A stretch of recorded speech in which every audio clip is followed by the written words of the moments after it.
Spider days. Sorry, there's more things that rhyme with days. Let's start rhyming them right now. Wait, I think we messed it up. Goddamn, we really hate this song. Hello, I'm the Nostalgia Critic guy. Remember it so you don't have to. So you think the Raimi films got backlash? Wait until I reveal the tangled Marc Webb that we weave. With Spider-Man 3 disappointing many fans and even the filmmakers themselves becoming frustrated, Sony decided no more films were gonna come out of this universe. But there was a problem. Sony's rights to the Spider-Man character required a movie to be made every 5 years if they wanted to keep them. Which meant the long time span usually provided between rebooted franchises like Batman and Superman was cut pretty damn tight from 2007 to 2012. Let's be honest, not giving enough time for people to put the old Spider-Man franchise behind them and crave a new one. Which is why I have the controversial thought. Okay, not hugely controversial. Okay, honestly not controversial. Pretty much, yeah. I think that...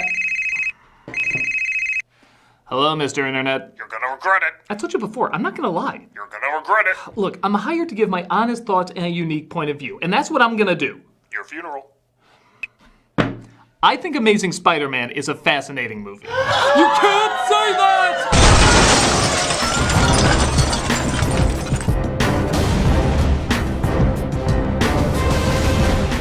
With that said, I don't think it's the best Spider-Man movie. Into the Spider-Verse has blown them all out of the water. The MCU films might be slow burning to the big stuff, which I'm down to wait for. And rewatching the Raimi films, I do find a new appreciation for them, particularly with 2. But maybe that's why this one intrigues me. It had the most impossible task of winning people over with a new Spider-Man reboot after a goofy but still iconic series. And all the changes in the film reflect that. Instead of going cheerful and clean, it went angry and dirty. Rather than Golden Age comic dialogue, it went more modern day comic dialogue. It brought back the writer of Ordinary People and allowed him to write a screenplay more like Ordinary People. The main character just happened to be a superhero. At the time, there were a lot of audiences that were happy to have a more grounded Spider-Man flick, especially with other comic book movies going that direction. But the hate boner erected quick, and soon die-hard fans declared if you liked anything in this, you were betraying the sanctity of the franchise. Now dig on this. Clearly this was the one step too far.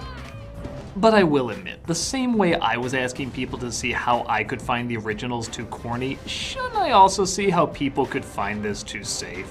Yes, it's more real, but doesn't that suck out the uniqueness of Spider-Man going all in big like the comic did? I will always remember the iconic imagery from those films, and here I have Lizard Voldemort and webbed dicks. Whether you love it, hate it, or somewhere in between, I find it intriguing because it begs the question of what should a comic book movie lean more towards, a comic book or a movie? Well, let's look at the first of these Marc Webb films to get an idea. This is the worst thing to ever happen to Spider-Man! So I'm told. This is Amazing Spider-Man. We start with a flashback of Peter Parker as a little boy, whose parents take hide and seek very seriously. Next we're gonna play charades Blindfolded. But it looks like somebody broke in, which means why don't you visit your Uncle Ben and Aunt May for the rest of your life? Doesn't like crust on his sandwiches. He likes to sleep with a little light on at night. He also likes to wear Spider-Man pajamas. Wait, what? Cut to years later as Peter, played now by Andrew Garfield, discovers his parents died in a plane crash and is now a geek, I guess. Morning, Flash. So on the one hand, I don't just want the same Peter Parker again, and they do give us something different. Garfield is more of a brain in the same way Jobs or Zuckerberg is a brain. It's less chess club and more debate, less dorky and more awkward. Girls will talk to him, but they won't date him. If he didn't become Spider-Man, he'd probably run some company that would take over the world. Similar to how if Maguire didn't become Spider-Man, he'd probably push people around. One would be a physical bully and the other would be an industry bully. So already, I like that it keeps the same ideas but tweaks them enough to be different and new. So, why are you pretending he's high school George McFly then? Good morning, Parker. First off, he looks 29. That might be because he's 29. It would make more sense if they started this as an adult and he was already bitten by the spider. Second, what bully would pick on him?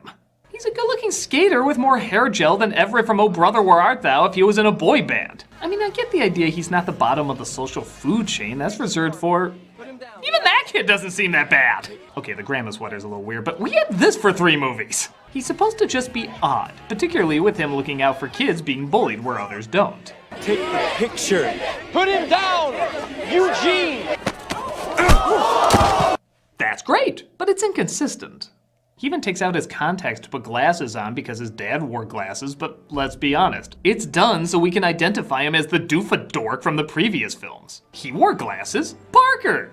Uncle Ben, played well by Martin Sheen, has a similar problem. Even though he gives a really great performance, too many elements keep calling back to the original, even reworking the hammered-in catchphrase. If you could do good things for other people, you had a moral obligation to do those things. That's what's at stake here. Not choice, responsibility. From 6 words to 21 words. Abbreviate that next to what would Jesus do?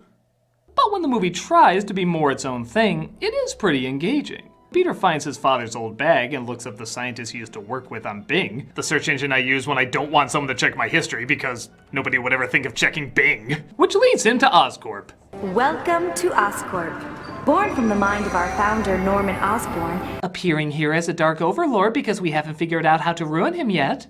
the Oscorp Tower houses 108 floors of innovation. We're especially excited about our evil lizard man division. Honestly, we don't care what we do here as long as the color green is involved.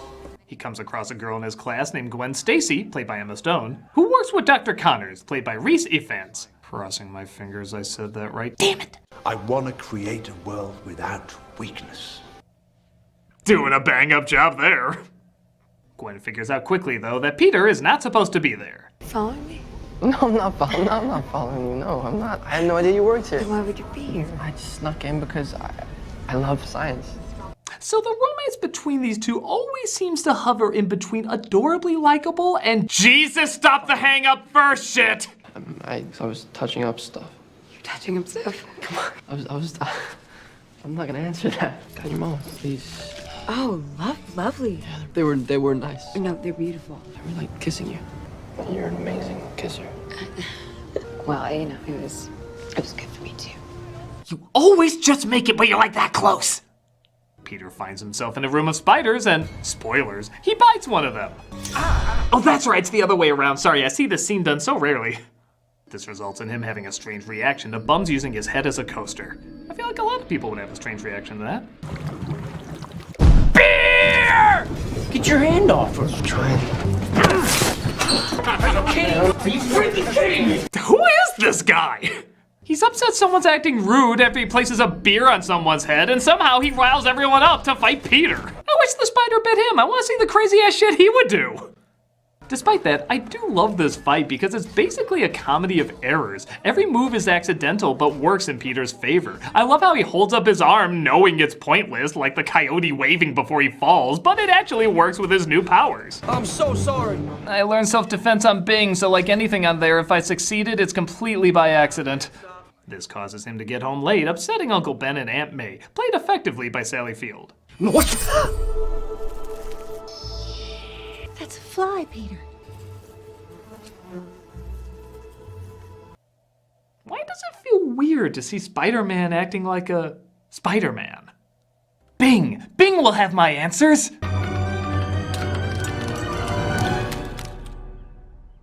Well, this'll make other morning activities fun.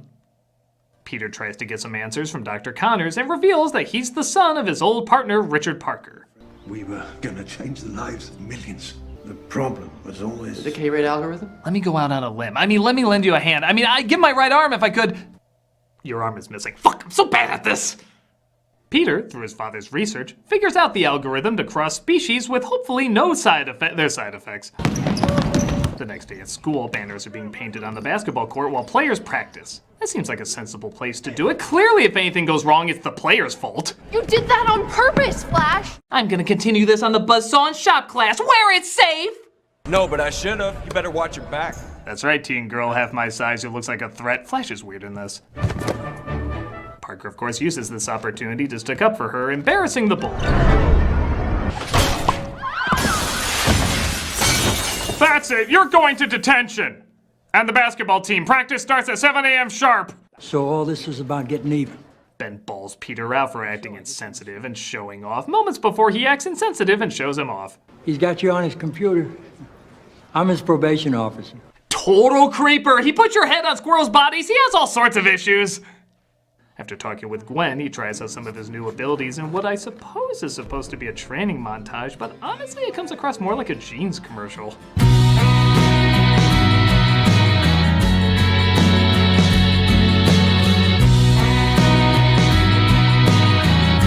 Peter tries the algorithm out with Connors once again, causing him to be late to pick up Aunt May. That's what's at stake here. Responsibility. Where's my dad? He didn't think it was his responsibility to be here to tell me this himself. I like that Peter and Ben's blow-up seems more built up over time, unlike the original where he just kind of snaps out of nowhere. Both their performances feel very justified and believable. Yeah, of course it doesn't help that it's followed by a Curb Your Enthusiasm bit. You can leave a penny anytime. You have to spend $10 to take a penny. I don't have 2 cents. You can't afford your milk. Just step aside. This is where he takes a baseball bat, starts smashing up all the items, and says, "Too much!" The guy behind Peter robs the place as Peter just watches. Hey kid, little help? Not my policy. I missed the part where that's not my policy. Oh God, you see why you need to be your own thing? At least I'm sure they'll do something different with Uncle Ben. Yeah, okay. Tell Emilio, I still know he exists. Someone call an ambulance, Uncle Ben! Uncle Ben! The police put a warrant out for the lead singer of Hanson, and Peter becomes completely obsessed with his dead father. I mean, completely obsessed with his dead uncle. He can have 2 things. Not today, Flash. Hey, come on, man. I just want to talk. It's better, right? I'm sorry. I like that Flash sympathizes with him, again giving the people in this world a little bit more dimension. But did they need to use that reality show gasp sound effect? Your own cookbook. He stops criminals trying to find Uncle Ben's killer, realizing he's gonna need to hide his identity. My God, I was just attacked by El Cruzado! You thought that camera angle would make him look less silly. He crafts his web slingers, practices swinging around, and eventually perfects his Spider-Man costume. Perfects is a kind word. Hey, Aunt May. Yeah, eggs? Organic, got it. Yeah, let's use the real voice he would have with that mask on. Yet he still mumbles less than Maguire.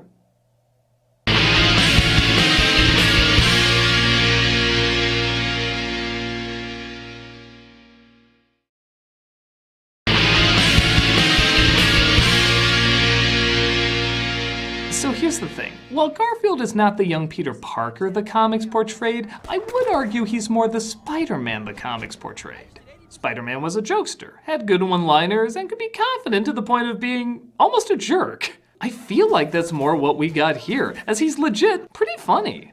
Use the window. Get out the window. There you go, you got it. I just did 80% of your job. You mother hubber. You a cop? Really? I mean, what zingers did Maguire have? Here's your change. It's you who's out, Gobby. Out of your mind. One-liners was not their specialty. It helps maintain the Except for him, that goes without saying. Knock it off, man. Spider prick, fucker will nail you in the dick. Aunt May becomes concerned, though, with Peter returning home with bruises. Who does this to you? I want to take karate, Ma. Secrets have a cost. They're not for free. Remember, if you can do good things for good people, you have a moral obligation to— Oh, Christ, how did it go again?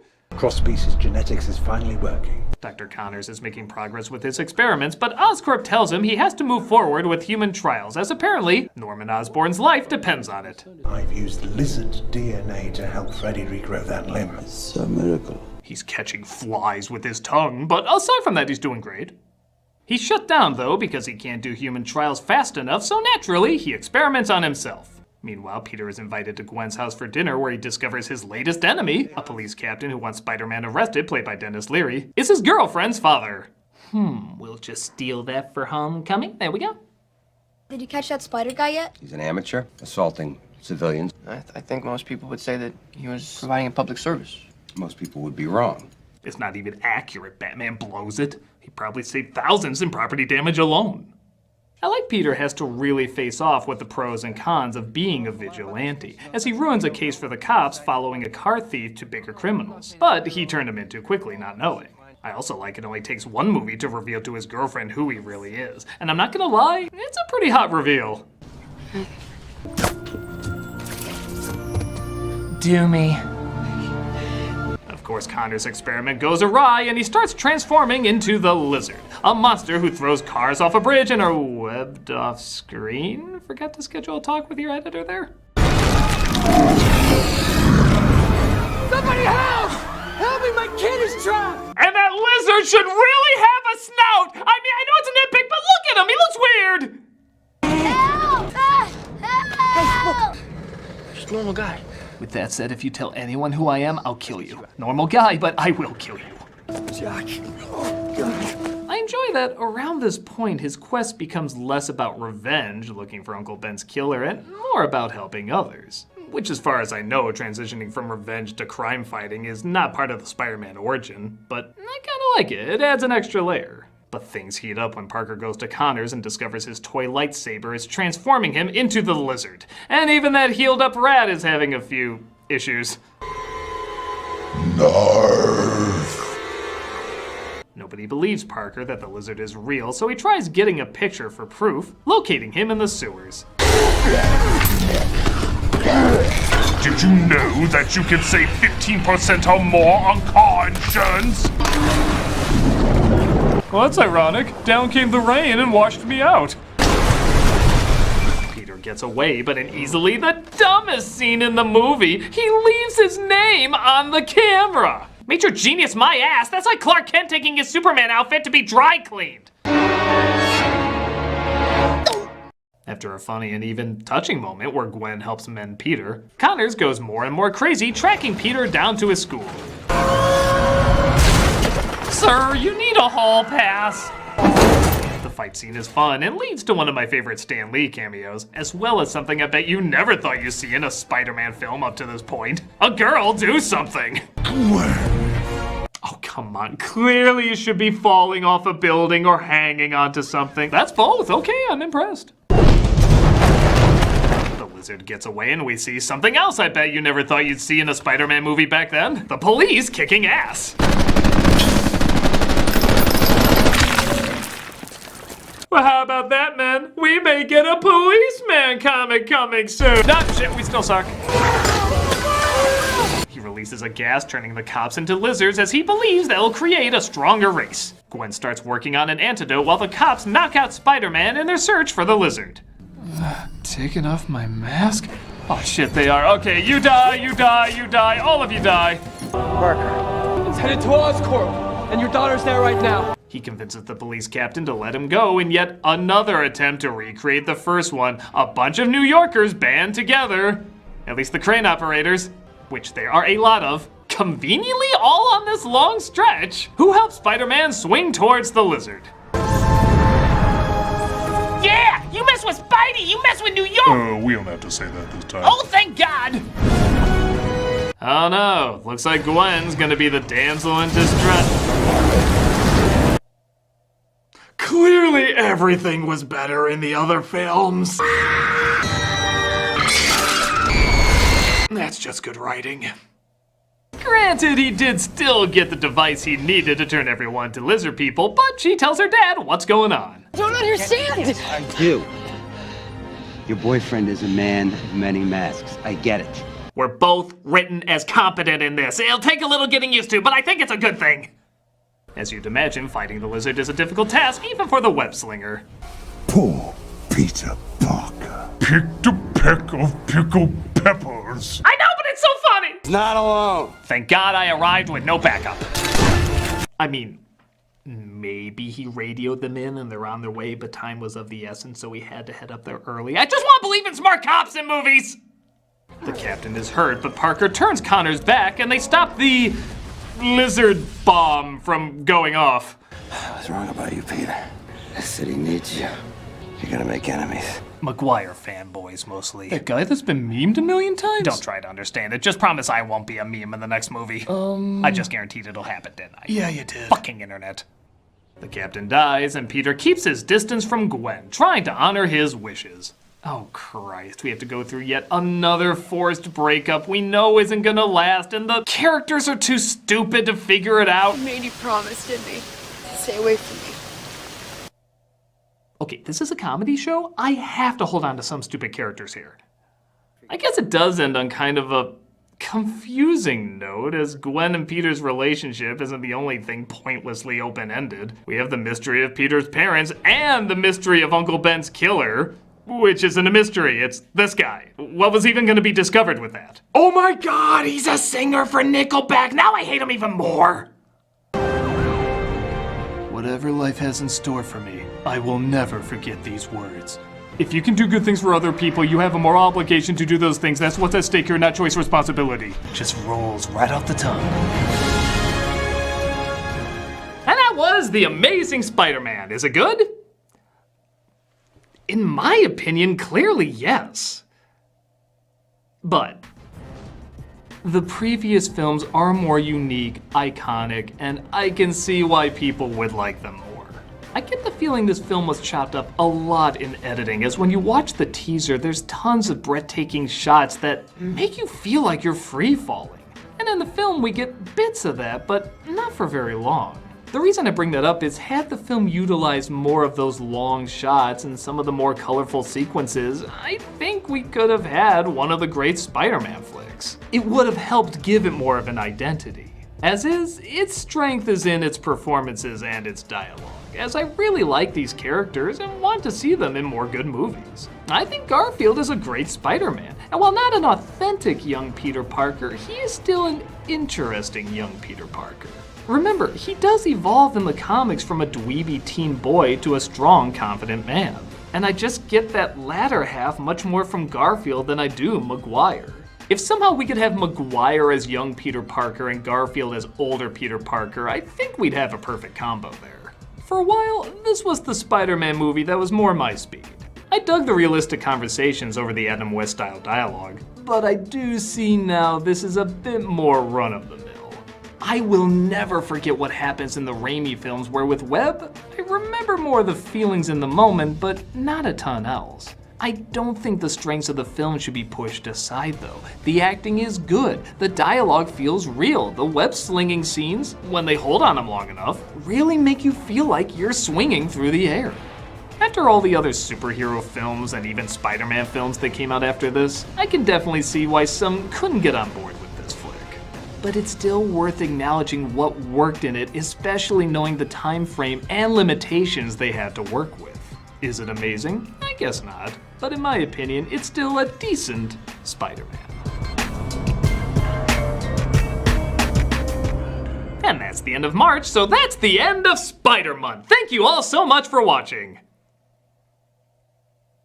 I mean, I guess I could go one day more, but it had to be like something really special. I mean, something really big. It had to be the absolute worst Spider-Man movie ever made.